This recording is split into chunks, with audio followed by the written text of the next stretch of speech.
It's a bit of a sad moment here. This is the Famicom's last smash hit game. Yeah, there will be other successful games after this. But Dr. Mario is the last time that the big game will be for the Famicom. It was the 16th best-selling Famicom cartridge, with over 1.5 million copies sold. Maybe Nintendo putting it out as a bargain release had something to do with that. And this is their last Famicom game before the release of the Super Famicom. This is the turning point.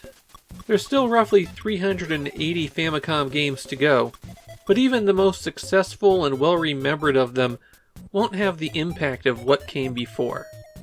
Dr. Mario is of course Nintendo's attempt to recapture the magic of Tetris, only to do it in a way that they own it entirely and don't have to pay a few other companies for using it. It's an extremely simple game, which is why this video is going to be so short.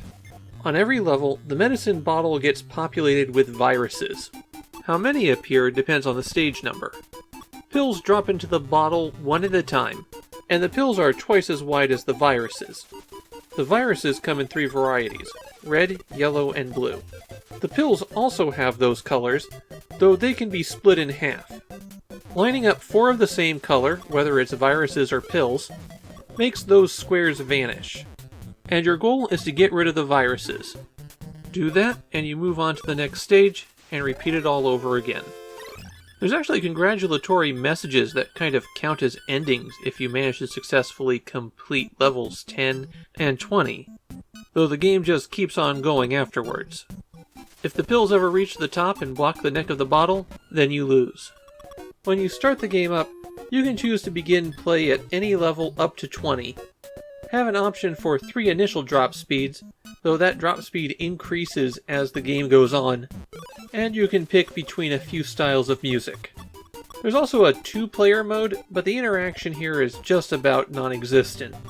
You're basically both playing separate games of Dr. Mario, and you're racing to finish the round first. And that's really all there is to Dr. Mario.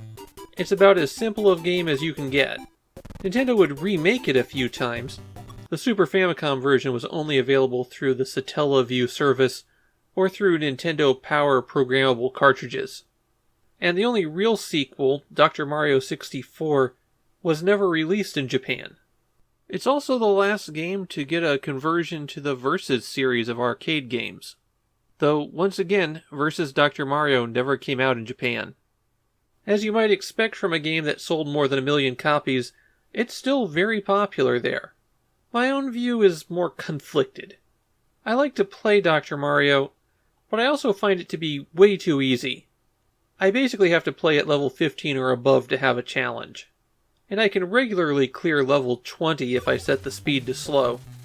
I don't even consider myself to be especially good at Dr. Mario. There just isn't a lot of depth here. You can set up chain reactions for a higher score, but not much beyond that. Now, being simple isn't a bad thing.